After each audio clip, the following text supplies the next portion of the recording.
मैं भारतीय हूँ। मैं चीन से नहीं आया हूँ। I am an Indian. I am not Chinese. The people of Northeast are Indians. The people of Northeast are not Chinese. अफसोस की बात है कि यही शब्द 9 दिसंबर को त्रिपुरा के 24 साल के युवक एंजल चकमा को देहरादून में कहना पड़ा, जब एक साधारण दिन के जैसे वो और उसका भाई बाजार से कुछ खरीदकर वापस आ रहे थे और जो काफ़ी लोगों के साथ हुआ है और शायद अंजल चकमा के साथ भी कई बार हुआ कि बाजार में किसी ने उसको छेड़ा और उसको चीनी बुलाया। पहले के जैसे शायद अंजल चकमा वहां से निकल सकता था, चुपचाप वो अपमानजनक अभद्र शब्द सुनकर वो अपने दर्द को निगलकर वहां से निकल सकता था और शायद अगर वो करता तो आज भी जीवित होता। लेकिन उस दिन उससे और सहा नहीं गया। उस दिन सहनशीलता का बाड़ फूट गया और उसने वापस मुड़कर कहा कि मैं भारतीय हूं, मैं चीनी नहीं हूं, मैं भारतीय होने का क्या प्रमाण दूं। और जब उसने अपने पैरों पर खड़े होकर उन लोगों से आंख मिलाकर उनके शब्दों का उत्तर दिया, तो बजाय इस भारतीय युवा से गले मिलाकर क्षमा मांगकर दोस्ती बनाकर उस समय 5 लोगों ने उसको पीछे से वार करके उसकी हत्या की। वो युवा 14 दिन तक अपने जिंदगी के लिए लड़ा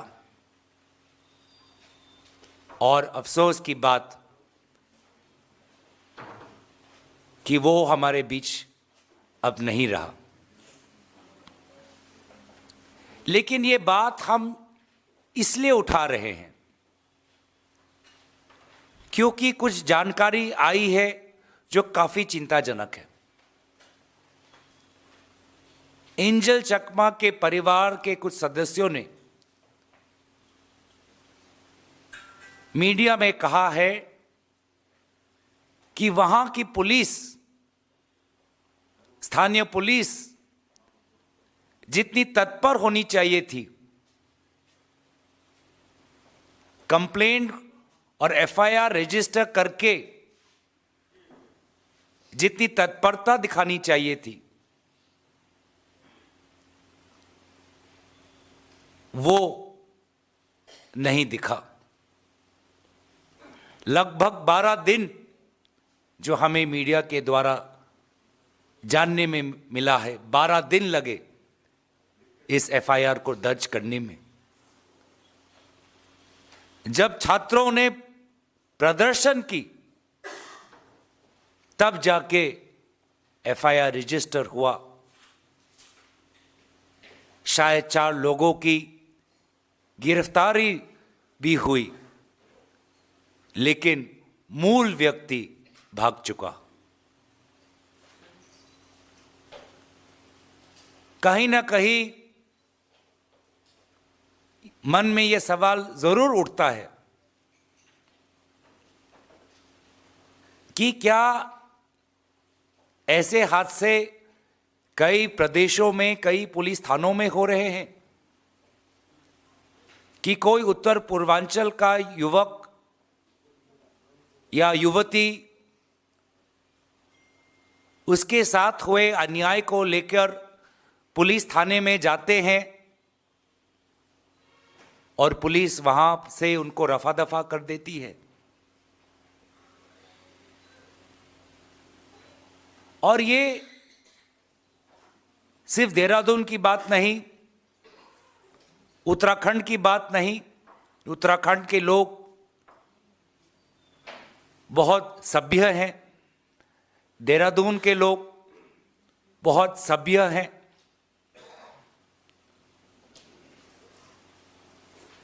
लेकिन अब हमने असम के अंदर, उत्तर पूर्वांचल के अंदर कार्बी आंगलोंग जिला में, जो शेड्यूल्ड ट्राइब जिला है, 6 शेड्यूल संविधान का दिया हुआ 6 शेड्यूल का दर्जा मिला हुआ एक जिला है, वहां पर कार्बी जो हमारे सबसे पुराने जनजातियों में से एक है, उनको उन्हीं के जमीन पर लोग कह रहे हैं कि कार्बी चाइनीज गो बैक।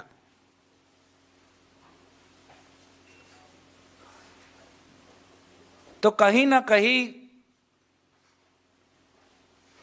मंथन की जरूरत है और समाज में ये जो इग्नोरेंस है, समाज में ये जो अपने से कोई परे हो, कोई अलग हो, उसके प्रति अमानवीय व्यवहार करने का जो ये रुतबा है, इसको कैसे बदला जाए, इसको लेकर सरकार को सोचने की जरूरत है।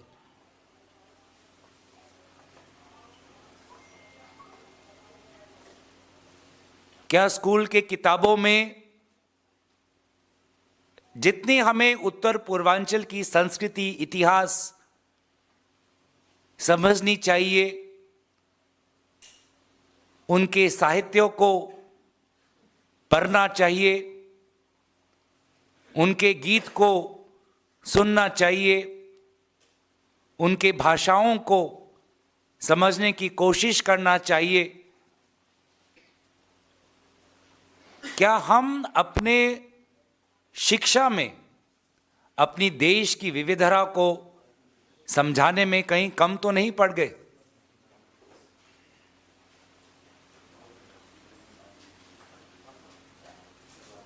उत्तर पूर्वांचल के लोग शिक्षा के लिए देश के हर कोने में जाते हैं और शिक्षा के लिए ही अंजल चाकमा उत्तराखंड गया। शिक्षा तो मिली, लेकिन जान भी गंवानी पड़ी।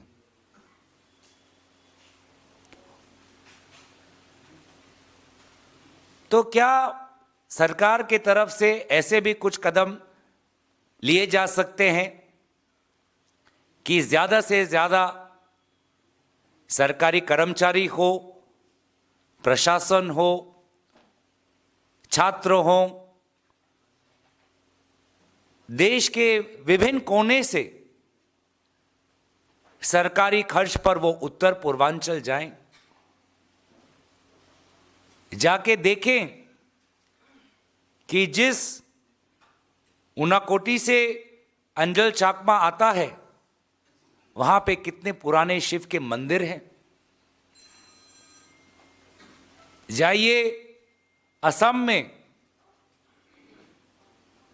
और गोपुर में जाके देखिए कि किस प्रकार से